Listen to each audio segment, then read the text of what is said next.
Oh, Mirabel didn't get one.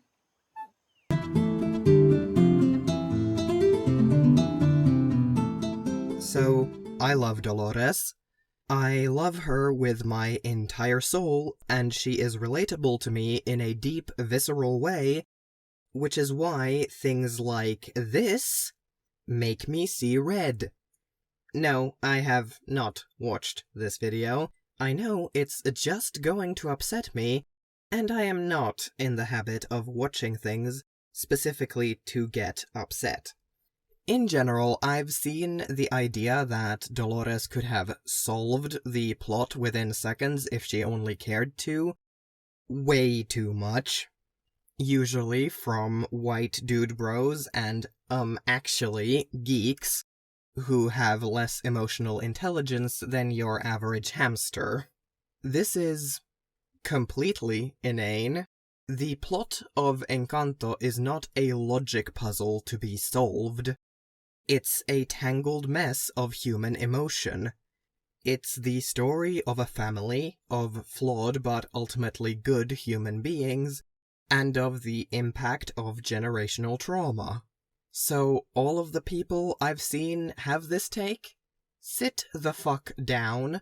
This is a story about feelings, not an uncharted treasure hunt. Which is why, before I even get into how obviously not neurotypical Dolores is, let me explain to you why she never outright mentioned any of the myriad things she must have overheard. Because it doesn't make sense for her character. Any story will always be dependent on characters following a logical path, but that logical path will not always look perfectly logical from an outside point of view. You have to be able to set aside your bird's eye point of view and consider what this particular character is feeling, who they are, and how that is guiding their actions. The most famous example I can think of is if Hamlet and Othello switched places, their stories would cease to be tragedies. Because they are different characters with different motivations and personalities, so what becomes an inevitable downward spiral for one would easily be solved by the other. Then what about Dolores? Why didn't she ever tell anyone about Tio Bruno living in the walls? We're not exactly sure. There could be many reasons. The most compelling to me are either that he outright asked her not to, that she knew her words would likely not be heeded anyway because of the rule of silence around him, or simply that she could sympathize with him and didn't want to betray his secrets.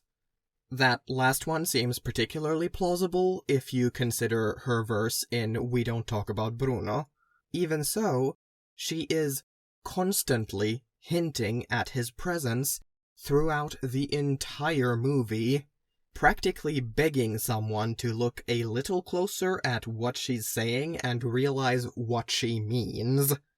She has never stopped talking about Bruno in present tense. If the family talked about him more, they'd probably have caught that.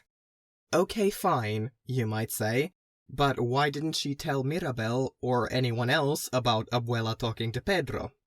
Well, for starters, because there is a big difference between gossiping about your cousin and telling on the family matriarch. Good God, people! Besides, if she heard Abuela, she'd probably have heard Mirabel too, so repeating information would be unnecessary. The other possibility, the one that is actually really likely, is that since Dolores' room is soundproof, by the time Alma had that conversation with Pedro, she'd already gone to bed. That's not a headcanon, by the way. Jared Bush has confirmed that Dolores' room has soundproofing. Which is great because I already had that headcanon because it makes no sense for Casita not to give her some reprieve from the noise of the outside world. Yes, she said she heard Luisa's eye twitch all night, but there's really no reason to think she wasn't being at least slightly hyperbolic. Or she was talking about during the party and the rest of the evening after Mirabel saw the cracks. Dolores gets honestly unfairly painted as the town gossip, and I won't deny that she does gossip. But in actuality, she is the family secret keeper. Think about just how much she must have accidentally overheard throughout her life. Her entire life, since she was 5 years old, has been a constant mess of sorting the stuff she can and should tell others from the stuff she has to pretend she doesn't know about. Some of the things she overheard as a child would absolutely not have been something she should have been exposed to, but there's no way for her parents to protect her from her own ears. She had to grow up quickly and learn what was and wasn't alright to share. When she finally does run up against a massive secret that she feels she has to tell the family, because this is a big deal and they need to know, she physically cannot wait until after the Guzmans leave. It's urgent, they need to talk about it, and every second that goes by, her anxiety only mounts. None of which is aided by the fact that this night is her literal nightmare come true, because she's supposed to sit there and watch the man she's in love with propose to her cousin, who, depending on how careful Isabella's been up until this point, she might even know, doesn't want to marry him at all. Hell, she might have been actively looking for a way to sabotage this night without making it obvious that's what she's doing, and Bruno's vision just happened to unfortunately be her only last-minute option. And if that was what she was doing, I have to assume it was not purely selfish, because Isa and Dolores are obviously so close. You can see it in how they stand during Antonio's gift ceremony. Furthermore, if you read a bit more about the family, you'll learn that they're almost exactly the same age, Dolores being only slightly younger than Isa. If, and that's, again, an if, she was actively looking for a way to sabotage the engagement, then I have to assume she knew that Isa didn't actually want to marry Mariano. And, of course, being autistic and interacting with a neurotypical world would not help with any of this. But I suppose I should actually talk about why I read Dolores as autistic. And no, it's not necessarily because of her squeaks, because I know those are cultural. Doesn't mean she couldn't have taken a cultural thing and used that as a stim. In fact, it'd make a lot of sense if she did that. But that alone is not enough. No, really, it's just everything about her. So first, let's talk posture, actually. Dolores is very particular in her movement.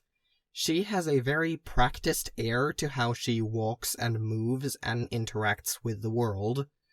Additionally, almost every time we see her on screen, if she's not handling something else or interacting with a family member, she'll be holding her hands in front of herself.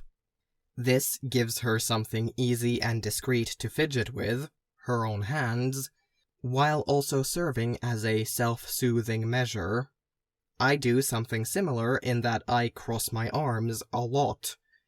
I'm honestly not being defensive when I do it, it's essentially me hugging myself, and it helps with my anxiety. When I'm not doing that, I'm likely playing with one of my rings in a very similar pose to the one we often see Dolores take. It's like the neurodivergent urge to T-Rex, or something. Then we have her communication style. Dolores is extremely blunt. She doesn't speak a lot, but when she does, she tends to strike directly to the heart of what she wants to say, and leave it at that. I've seen so many people assign some kind of malice or call-out to this moment right here. Oh, Mirabel didn't get one. And no. Just no. Mirabel's lack of gift is common knowledge. From Dolores' perspective, there's nothing wrong with providing this information to these children who will learn about it one way or another anyway. Honestly, it was this exact moment that made me sit up and go, "Oh, you're one of us." Because everything about how Dolores says this, how she pops up, casually drops the information, and moves on with her day, there's no malice here. As she sees it, she is imparting a widely known, largely neutral piece of information.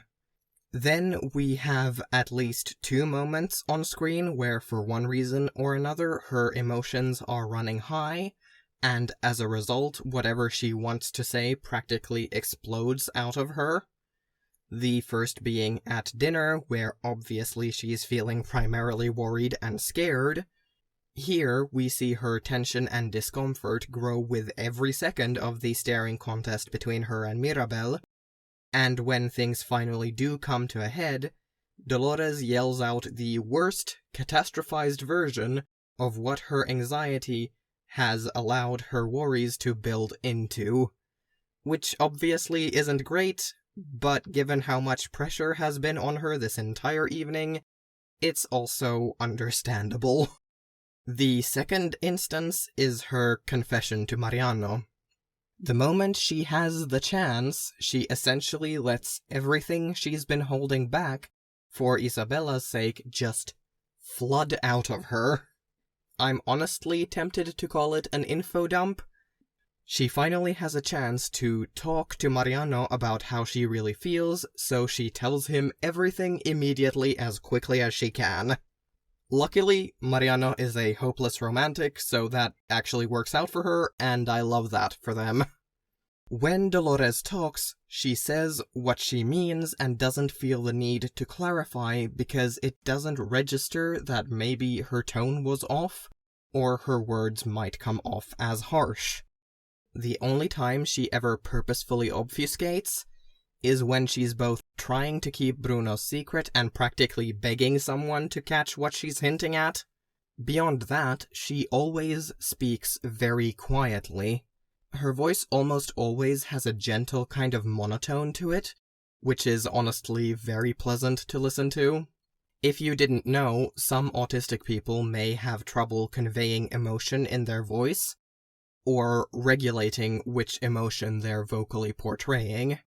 I have a bit of a similar problem with regulating my tone. It was a lot more present when I was a kid, which ironically means that as an adult I sometimes speak too softly, though I do also still have slip-ups where I'm just a bit too loud. So Dolores' generally quiet presence is extremely relatable to me, but on the other side of the loudness spectrum from me. Then, of course, there is the biggest, most neon sign in all of this, Dolores' powers. It's no secret that the family's powers, in one way or another, ground themselves in who each of them are as people. Julieta is caring and nurturing, she gets healing powers. Pepa feels everything with an incredible intensity, she gets the weather mood ring. Bruno worries about everything all of the time. He gets the power to see into the future to hopefully mitigate his anxiety a little bit. That one didn't work out so well, but at least Casita tried. Every single member of the family has gotten a gift that was somehow either reflective of who they are, or an attempt to help them somehow. And what does Dolores get? She gets to control her hearing. Because, obviously, she can control it. If she was constantly hearing everything inside the Encanto, she would not be able to function. And we see her actively direct her senses towards the Guzman residence when Abuela tells her to. Now, why do I think this is so significant? Because I can't do this. I can't decide what noise in my environment I want to pay attention to. And I don't mean, like, if there's an annoying thing in the background, it might break my concentration. I mean, I hear everything around me all of the time. Unless I'm hyper-focused, but that's a different conversation. If there are too many noises, or one particularly bad one, my brain will essentially shut down because there's just too much input and I cannot sort through all of it.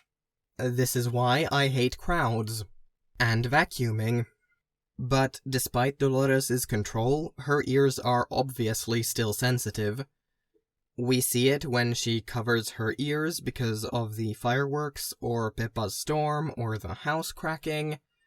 And with this ability to control her hearing, she also gets the ability to observe people, how they act around each other, how they react, what makes people mad, what do people think is inappropriate, all the things that a young autistic child might be worried about, because so many of us learn pretty early on that our concepts of what is normal and chill aren't necessarily universal. So what I think happened is we have Dolores, this young child who gets easily overwhelmed by sound, and we have Casita, this magical house, who cares for its residents and wants to help, and the best way it can think to do that is to give her some control. So, in conclusion, Dolores is autistic, and Encanto's story is deeply emotionally driven and not a goddamn puzzle box. The plot could not have resolved without true reconciliation, and that wouldn't have happened if the answer were just handed to the characters on a silver platter. Thanks for watching this video. If you liked it, consider liking it and maybe subscribing. I will be back here Thursday after next. Bye!